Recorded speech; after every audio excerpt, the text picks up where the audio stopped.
Buddy had been trained to stay for 4 years. Not just sit-stay for a treat. Real stay. The stay you practice for months until it is a reflex, until the dog holds it through distractions and distance and duration, until you could walk around a corner and the dog would still be at the mark you'd set him to. Buddy had never broken it. Not for squirrels, not for other dogs, not when the neighborhood kids dropped hot dogs near his paws during cookouts. Not once in 4 years had he moved from a stay without being released.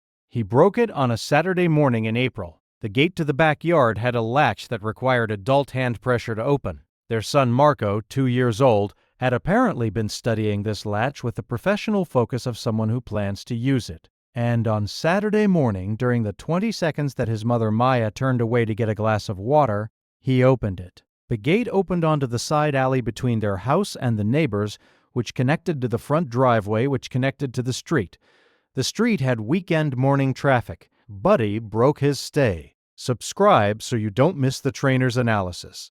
4 years of conditioning, and he chose the one moment that mattered. He covered the yard in 4 seconds. He went through the gate opening. Maya heard it from the kitchen, a sound she registered as wrong without being able to name it, and was out the back door in seconds. She found Buddy at the bottom of the driveway. He was not chasing Marco. He was beside Marco, his body pressed against Marco's left side, oriented toward the street, with Marco's small hand wrapped in the fur of Buddy's shoulder.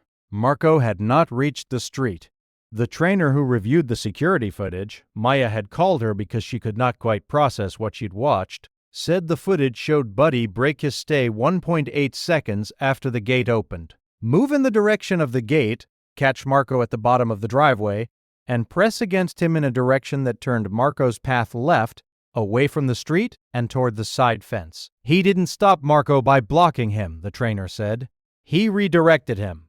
Pressure on the left side, body angled left. That's a herding behavior in a retriever. That's not something you teach. That's something that exists underneath the training. Has a dog ever broken a rule for exactly the right reason? Tell us in the comments. The gate got a second lock that afternoon. A deadbolt at adult height that Marco could not reach.